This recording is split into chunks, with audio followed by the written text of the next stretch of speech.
오늘도 주의 은혜에 감사하는 마음으로 찬송과 경배 드리러 이곳에 온 여러분들 주님의 이름으로 환영합니다. 인사합니다. 잘 오셨습니다. 네, 잘 오셨습니다. 그래서 오늘도 말씀 통해 주시는 한 말씀, 또 한 단어, 한 문장이라도 꼭 붙들고 그 말씀 가지고 또 세상을 향해 나아가서 승리하는 삶이 되시기를 바랍니다. 첼리스트 김가은, 2002년생 첼리스트인데 그는 만 4세부터 이제 첼로를 연주하기 시작을 했습니다. 예원학교를 나오고 서울예고를 나오고 한국예술종합학교를 이제 나왔습니다.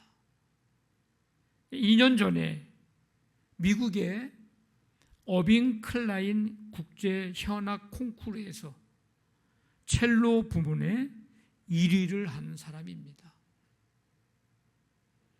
혹시 시간 되시면 첼리스트 김가은 유튜브 치면 그가 연주한 찬양 곡들이 있습니다. 이번 한 주간 내내 이분이 연주하는 그 찬양을 들으면서 말씀을 준비했습니다.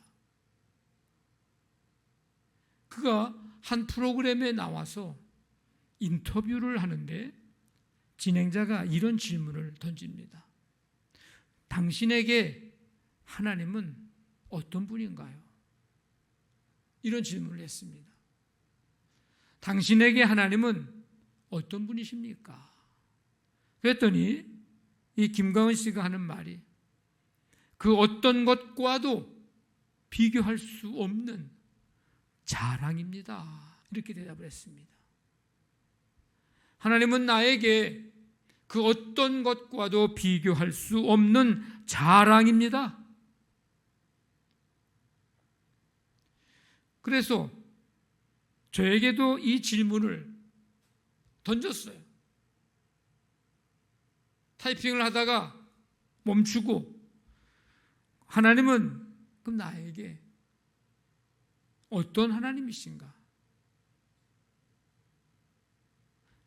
그래서 가만히 한번 저의 삶을 쭉 돌이켜보면서 하나님은 나에게 생명의 하나님, 절망과 어둠 속에 빛을 비추어 주신 하나님. 제가 중학교 2학년 때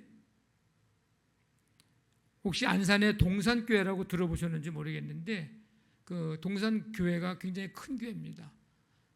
동산고등학교도 학교에서 세웠어요.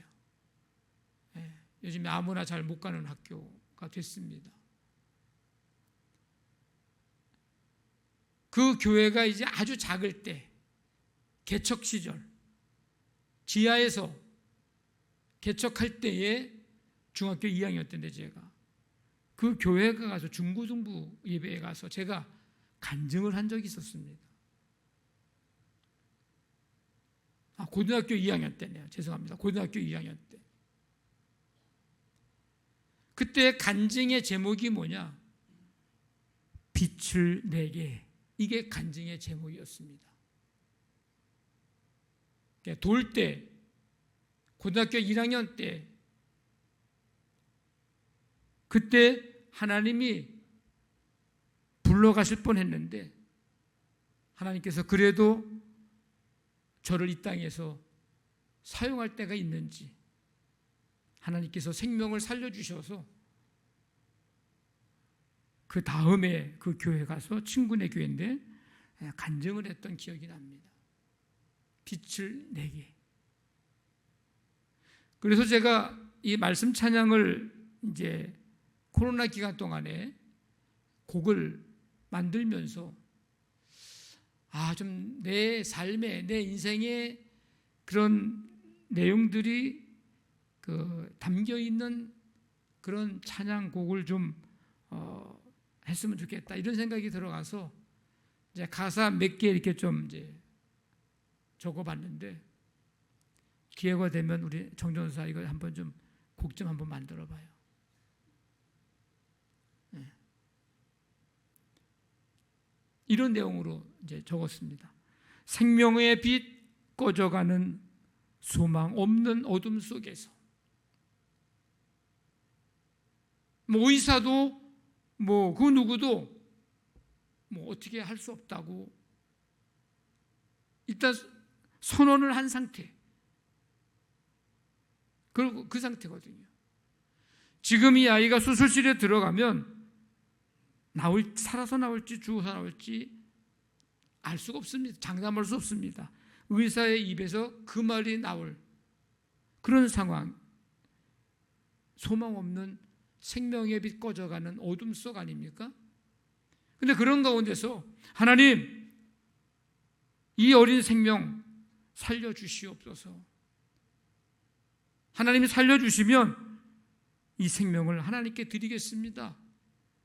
나도 모르게 나한테도 물어보지도 않고 할머니가 돌 때부터 소원 기도를 하셨다고.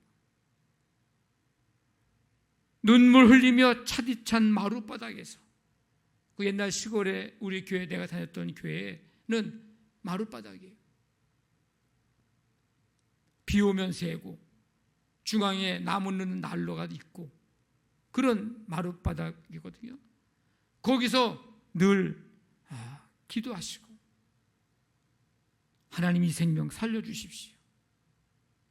생명 걸고 무릎으로 드린 기도, 하나님 그 눈물 보시고 생명의 빛 내게 주셨네. 하나님은 그 기도 들으시고 소망의 빛 내게 주셨네. 감사합니다. 사랑합니다. 이 은혜 어찌 하리이까. 나 이제 주 위에 살리라. 나 이제 주만 바라리. 주님, 덤으로 사는 나의 인생, 주님 영광 받으소서. 네. 그래서 이 제목의, 이 가사의 제목은 덤입니다. 덤.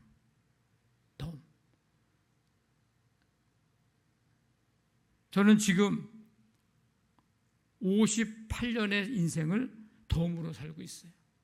돌 때 그랬으니까. 지금까지 그 이후 저는 덤으로 살고 있고 앞으로도 언제까지 살지 모르지만 남은 인생은 또 하나님의 은혜로 덤으로 사는 인생이 될 것입니다. 그 가사의 내용이. 그래서 하나님은 나에게 어떤 하나님인가? 생명의 빛.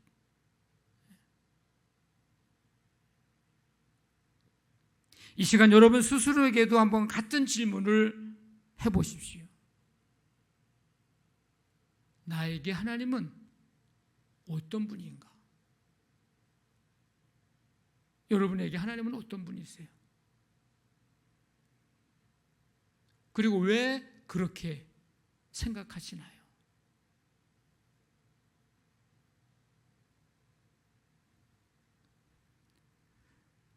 오늘 읽은 시편 34편 시인은 다윗입니다.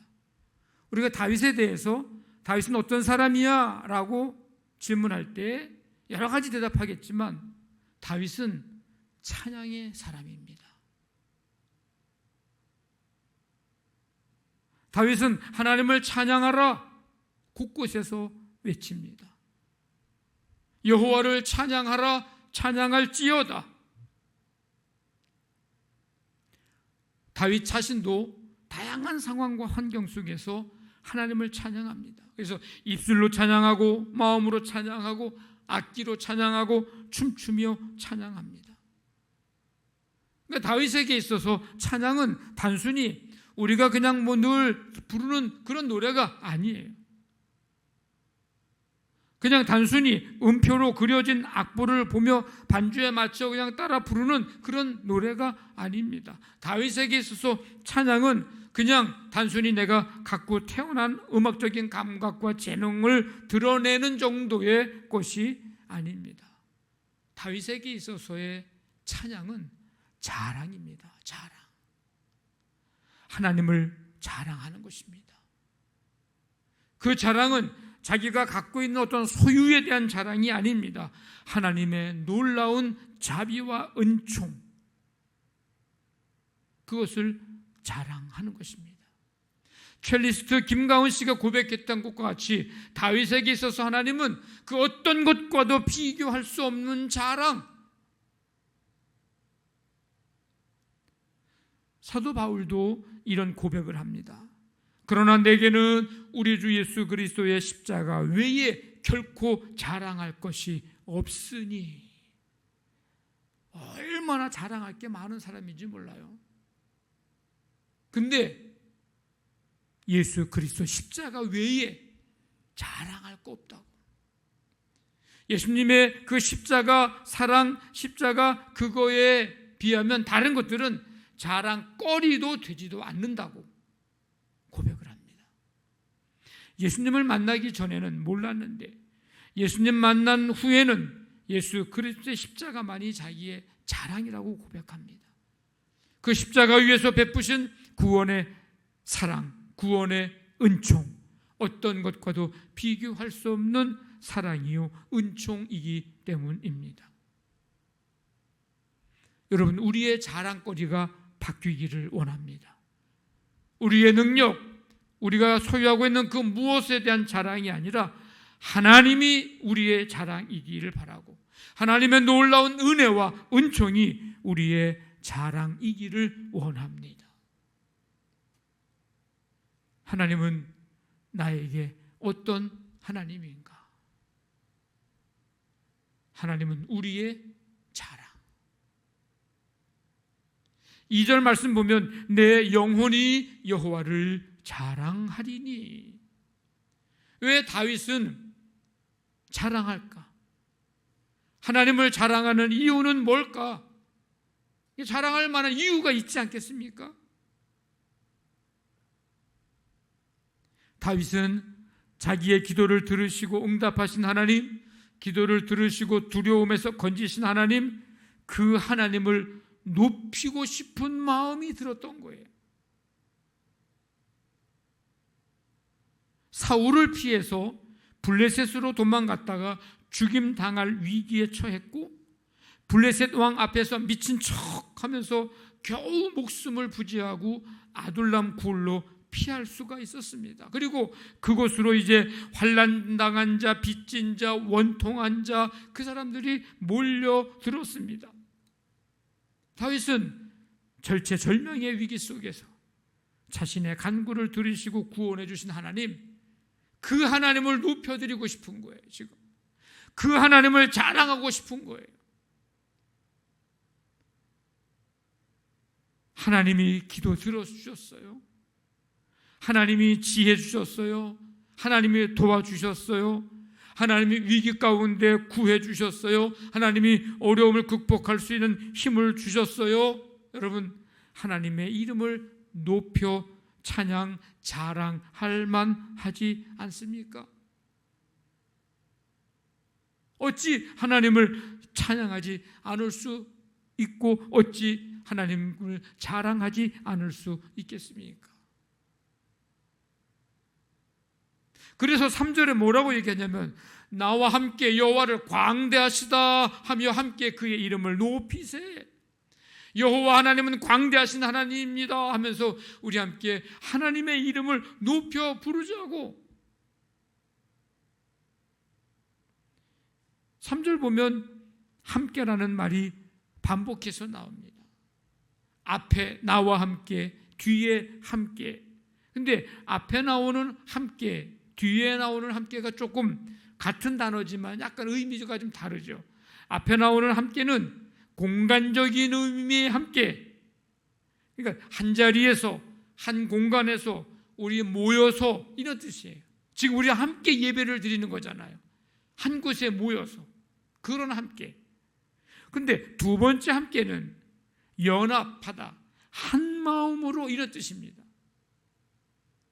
이 공간에 다 같이 앉아 있지만, 함께 있지만 마음이 또 하나가 되어야 되는 거예요. 오직 한 마음으로 연합해서, 그러니까 몸도 마음도 연합과 일치를 이루어서 어떻게 하자는 거예요? 하나님을 높이자.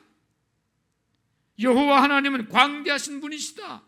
우리 그의 이름을 함께 모여서 함께 높입시다. 찬양합시다. 자랑합시다. 그러니까 이런 거예요. 우리 함께 찬양할래요? 우리 함께 자랑할래요? 우리 함께 찬양합시다. 우리 함께 자랑합시다. 그 높임, 그 자랑, 그 찬양의 내용은 뭔데요? 하나님의 광대하심. 다른 말로 얘기하면 하나님의 위대하심. 다윗의 자랑은 하나님입니다. 다윗의 자랑의 초점은 하나님에게 두고 있습니다. 여러분, 우리의 자랑이 우리의 경험이 아니어야 합니다. 우리의 자랑이 우리의 능력이 아니어야 합니다. 우리의 자랑이 우리가 가진 그 무엇이 아니어야 합니다. 우리의 자랑이 하나님이어야 합니다. 하나님이 하신 일, 하나님의 역사하심, 하나님의 손길, 이게 우리의 자랑이어야 합니다. 2절에 내 영혼이 여호와를 자랑하리니, 왜 다윗은 자랑할까? 하나님을 자랑하는 이유는 뭘까? 다윗은 자기가 맛본 하나님의 선하심, 그 하나님의 선하심을 다른 사람들도 좀 맛보아 알았으면 좋겠다라는 거예요.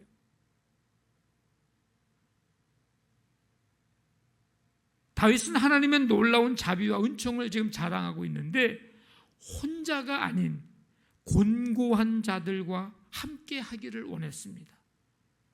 이유가 있을 거 아닙니까? 이유는 자신과 같이 비천하고 의지할 곳 없는 이들이 주님께 부르짖어 그 부르짖음을 들어주시는 주님, 그 주님을 만나게 해주고 싶었던 거예요.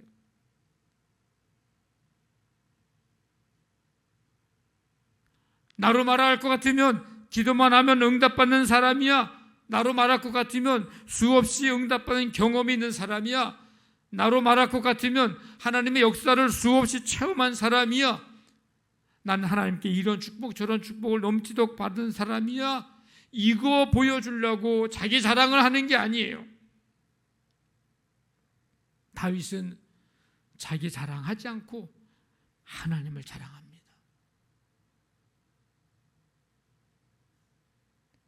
내가 골리앗을 물리친 사람이야. 그런 자랑하지 않습니다. 그런 위기 속에서 하나님이 함께 싸워주시고 나의 부르짖음과 기도 들으시고 나를 구원해 주시는 하나님을 찬양하고 하나님을 자랑하죠. 그래서 다윗은 자신과 비슷한 일을 경험했거나 비슷한 상황과 환경 속에서 살아가는 자들에게, 그런 사람들이 누구냐? 2절 보면 곤고한 자들이라고 얘기했습니다. 곤고한 자들. 그들에게 자신이 경험한, 자신이 만난 하나님 자랑하고, 그래서 그 하나님을 그들도 만나기를 원하고, 그래서 그들이 위로받고 소망을 얻어서 살아가기를 원했습니다. 그래서 뭐라고 얘기하는 거예요? 8절에 너희는 여호와의 선하심을 맛보아 알지어다. 쉽게 말하면 이거예요. 너희들도 해봐, 이거예요. 너희들도 해봐. 6절에서 이 곤고한 자가 부르짖음에 여호와께서 들으시고 그의 모든 환난에서 구원하셨도다. 여기 곤고한 자는 누구를 말하는 거예요? 다윗 자신을 말하는 거예요. 내가 하나님 앞에 부르짖었더니 하나님이 들으시고 환난에서 구원하셨도다. 그러니까 너희들도 해봐. 그래서 그 하나님의 선하심을 너희들도 좀 맛 좀 봐봐. 그런 거예요. 지금. 이 하나님의 선하심은 하나님을 찾는 자들에게 베풀어 주시는 모든 신령한 은혜를 한마디로 선하심 이렇게 표현한 거예요. 그러니까 다윗은 자기가 권고할 때마다 하나님 은혜 베풀어 주신 그 하나님을 어떻게 알았다고요? 맛보아 알았다는 거예요. 찾았더니 모든 좋은 것에 부족함이 없게 하셨음을 맛보아 알았어요. 간구했더니 응답해 주시었음을 맛보아 알았어요. 부르짖었더니 환난에서 구원해 주셨음을 맛보아 알았어요. 그 하나님의 선하심을 너희들도 맛 좀 봐봐. 너희들도 해봐. 곤고한 자들 앞에서 다윗은 하나님을 자랑하는 거예요. 하나님은 그런 하나님이다. 하나님은 이런 하나님이다. 그러면서 하나님을 찬양하는 거예요. 그러니 너희들도 나와 같이 이렇게 하나님 찬양하고 이렇게 하나님을 자랑했으면 좋겠다는 겁니다. 그러면서 하는 거예요. 우리 함께 자랑할래요? 내가 맛본 그 하나님의 선하심 너희들도 맛보고, 그래서 내가 지금 하나님을 자랑하는 것처럼 찬양하는 것처럼 높이는 것처럼 너희들도 그렇게 우리 함께 하나님을 찬양하지 않을래요? 우리 함께 하나님을 자랑하지 않을래요? 여러분, 너무 당연한 일이지만 맛보지 않으면 모릅니다. 몰라요. 너무 당연한 것이지만 해보지 않으면 모릅니다. 예배 시간에 방관자의 입장에서 자리만을 차지하고 내가 앉은 자리만 따뜻하게 하고 가는 게 아니라 감사와 기쁨으로 예배에 참여해 보십시오. 예배의 기쁨과 감격을 맛보아 알게 될 것입니다. 예배가 기다려질 거예요. 하나님을 예배하는 자들에게 베풀어 주시는, 우리가 누구도 말할 수 없고 생각할 수 없고 예측할 수 없는 그 은혜를 경험하게 될 것입니다. 저는 우리 교회에서 예배 드릴 때마다 그런 예배가 되기를 간절히 원합니다. 기도할 때 믿음으로가 아닌 들어줘도 그만 안 들어줘도 그만 그런 마음으로가 아니라 우리의 간구에 귀 기울이시고 작은 신음에도 응답하심을 믿고 기도할 때 반드시 가장 하나님께서 좋은 길로 복된 길로 인도해 주심을 맛보아 알게 될 것입니다. 이 맛을 알아야 신앙생활에 재미가 있어요. 신앙생활이 행복하다고. 내가 누군가를 섬기고자 할 때에 이해타산을 따지면서 머뭇거리거나 받은 게 있어야 주지, 그렇게 섬기려는 게 아니라 주님께로부터 받은 은혜, 거저받은 은혜, 값없이 주신 은혜, 그 은혜가 커서 주님의 마음으로 섬긴다면 반드시 그 섬김보다 훨씬 더 큰 기쁨과 행복을 맛보아 알게 될 것입니다. 우리가 말씀을 읽고 들을 때에 문자로만이 아니고 여러 책 중에 한 권이 아니고 정서적으로 유익이 되는 책 정도가 아닌 내 삶에 생명을 주신 신령한 젖, 내 갈 길 비춰주는 등불, 삶의 방향을 잡아주는 나침반, 세상을 이기게 해주는 능력임을 믿는다면 그 믿음대로 되어지는 은혜를 맛보아 알게 될 것입니다. 오늘 다윗이 하는 거예요. 여호와의 선하심을 맛보아 알지어다. 해봐. 너희들도 해봐. 그래서 하나님의 그 선하심을 너희들도 좀 맛 좀 봐봐. 여러분, 그 어떤 것도 하지 않으면 어떤 맛도 볼 수 없습니다. 다윗이 외쳤던 고백, 그 권면을 귀담아 들으십시오. 너희는 여호와의 선하심을 맛보아 알지어다. 성도 여러분, 하나님은 나에게 어떤 하나님이십니까? 하나님은 우리의 자랑입니다. 내 영혼이 여호와를 자랑하리니. 우리 함께 자랑하지 않으실래요? 기도를 들으시고 응답하신 하나님, 기도 들으시고 두려움에서 건지신 하나님, 그 하나님을 함께 자랑하지 않을래요? 하나님이 내게 행하신 일, 하나님의 그 역사하심, 그 하나님의 손길 한번 들어볼래요? 어떻게 역사하셨는지, 어떻게 하나님의 손길이 임했는지 우리 함께 그 하나님을 자랑하지 않을래요? 너희는 여호와의 선하심을 맛보아 알지어다. 우리가 맛보아 알게 된 하나님의 그 모든 신령한 은혜를 다른 사람들도 맛보아 알 수 있도록 우리 함께 하나님을 높입시다. 하나님을 찬양합시다. 우리 함께 하나님을 자랑하지 않으실래요?